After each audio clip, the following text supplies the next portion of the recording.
लोकसभा चुनाव से पहले सभी राजनीतिक पार्टियां और राजनीतिक गठबंधन एक्शन मोड में है।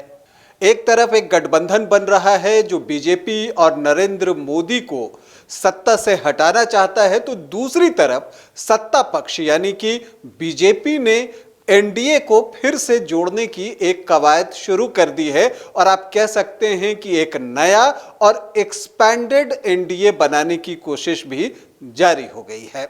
अब दिलचस्प यह है कि मॉनसून सत्र से पहले दोनों ही गठबंधन ने अपनी अपनी बैठक बुलाई है।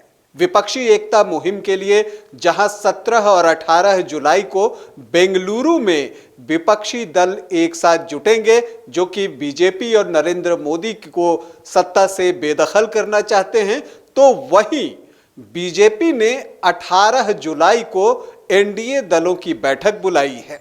अब यह दिलचस्प है कि दोनों ही बैठक की तिथि जो है वो एक जैसी ही है।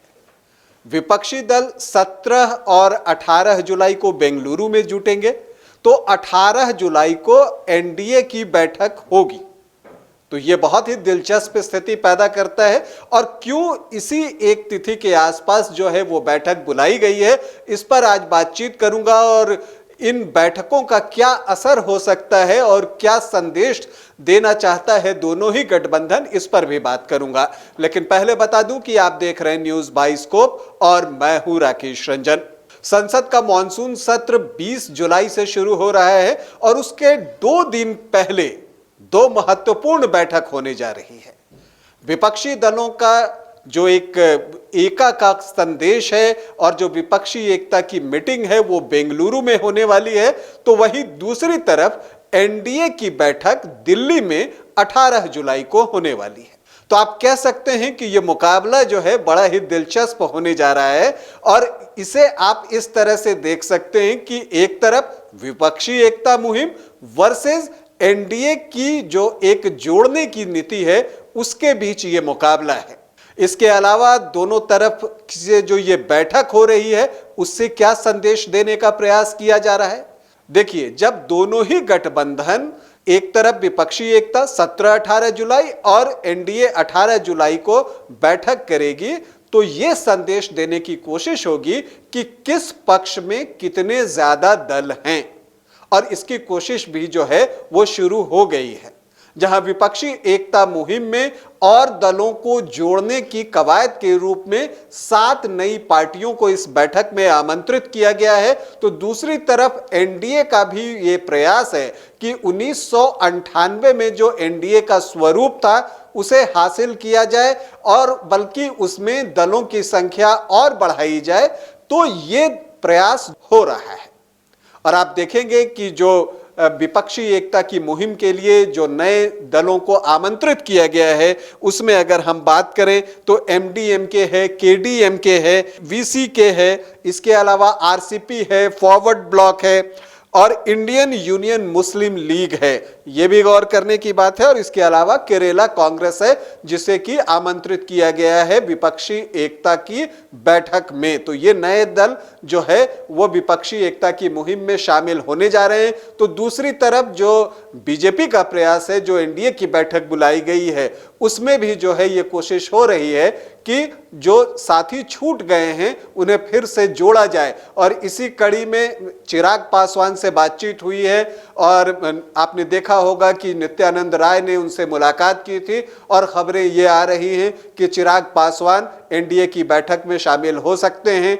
इसके अलावा एक बार फिर से अकाली दल को जो है एनडीए में शामिल करने की कोशिश हो रही है। हालांकि ये बातें चंद्रबाबू नायडू की टीडीपी के लिए नहीं कही जा सकती। हालांकि चंद्रबाबू नायडू चाहते हैं कि वो एनडीए फोल्डर में फिर से आ जाएं, लेकिन मुझे लगता है और ऐसा राजनीतिक विश्लेषकों का भी मानना है कि फिलहाल जो है बीजेपी आंध्र प्रदेश में वेट एंड वॉच की स्थिति में है, क्योंकि वहां पर वाईएसआर कांग्रेस के साथ भी बीजेपी के अच्छे रिश्ते रहे हैं और जब भी राज्यसभा में जरूरत पड़ी है वाईएसआर कांग्रेस ने बीजेपी के साथ कई मौकों पर वोट भी किया है। इसके अलावा दक्षिण के कुछ पार्टियां हैं, उनको भी बुलाया जा रहा है। और अगर हम बात करें तो टीएमसी को बुलाया जा रहा है। चौंकिएगा नहीं, तृणमूल कांग्रेस की मैं बात नहीं कर रहा, ये तमिल मनीला कांग्रेस जो कि तमिलनाडु की पार्टी है, उसे बुलाया जा रहा है। इसके अलावा अगर हम बात करें तो अब पीएमके भी जो है इसमें शामिल होने जा रहा है। तो दक्षिण से ये दल हैं। तो अब जो है दोनों ही तरफ ये एक होड़ होने जा रही है कि कौन सा गठबंधन अपने साथ ज्यादा पार्टियों को जोड़ लेता है। और एनडीए जहां ये एक्सपैंडेड फॉर्म ऑफ एनडीए जो फॉर्म करना चाहता है, उसके पीछे सीधा सा मकसद है कि वो ये संदेश देना चाहता है कि वो छोटी पार्टियों के साथ भी आगे जाने के लिए तैयार है। और विपक्षी एकता की जो मुहिम चल रही है उसमें इतने दल जुड़ रहे हैं, तो एनडीए के साथ भी जो है दल जुड़ रहे हैं। अब आपको बता दूं, नॉर्थ ईस्ट के कुछ पार्टियां भी इसमें होंगी एनडीए की बैठक में। तो कुल मिलाकर एक दिलचस्प मुकाबला होगा कि किस गठबंधन के साथ जो है ज्यादा दल जुटने वाले हैं। अगर हम बिहार की ही बात कर लें तो जैसा मैंने कहा, चिराग पासवान, जीतन राम मांझी को भी जोड़ने का प्रयास हो रहा है, तो ये भी उस बैठक में होंगे एनडीए के। लेकिन अब ये भी देखना दिलचस्प होगा कि क्या मुकेश सहनी जाते हैं या नहीं जाते हैं, उस पर भी एक नजर होगी सबकी। तो दोनों तरफ से ये प्रयास है कि वो ज्यादा से ज्यादा पार्टियों को अपने साथ जोड़ें, ताकि ये परसेप्शन बनाया जा सके, जनता में ये संदेश दिया जा सके कि उनके साथ ज्यादा पार्टियां हैं और वो ज्यादा मजबूती के साथ चुनाव लड़ रहे हैं। तो आप इसे एक काउंटर अटैक के रूप में जो एनडीए ने बैठक बुलाई है उसको आप देख सकते हैं, क्योंकि विपक्षी एकता की मुहिम काफी समय से पिछले चल रही है और 23 जून को इसकी एक बैठक पटना में हो चुकी है। ये दूसरी बैठक है और इस बीच एनडीए ने जो ये बैठक बुलाई है वो जो है एक लंबे समय के बाद ये बैठक बुलाई गई है। तो निश्चित तौर पर आप कह सकते हैं कि एनडीए ये प्रयास कर रहा है कि वो काउंटर करे और ये संदेश देने का प्रयास करे कि आपके पास इतने दल हैं तो हमारे पास भी इतने दल हैं। इसके अलावा जब दोनों तरफ बैठक होगी तो चर्चाएं, चाहे आप मीडिया की बात कर लें, टीवी पर बात कर लें, दोनों तरफ की होंगी। तो जो कंसंट्रेशन जो है वो एक तरफ जो है मीडिया का नहीं होगा, वो दोनों तरफ रहेगा। और आप कह सकते हैं कि इससे दोनों एक दूसरे की शक्ति को भी परखने का काम करने जा रहे हैं। तो ये बातें हो सकती हैं। और यहां पर जो योजना है बीजेपी की और एनडीए की और नरेंद्र मोदी की, वो यही है कि वो बैकफुट पर हटने को तैयार नहीं है, वो भी फ्रंट फुट पर आकर खेलना चाहती है।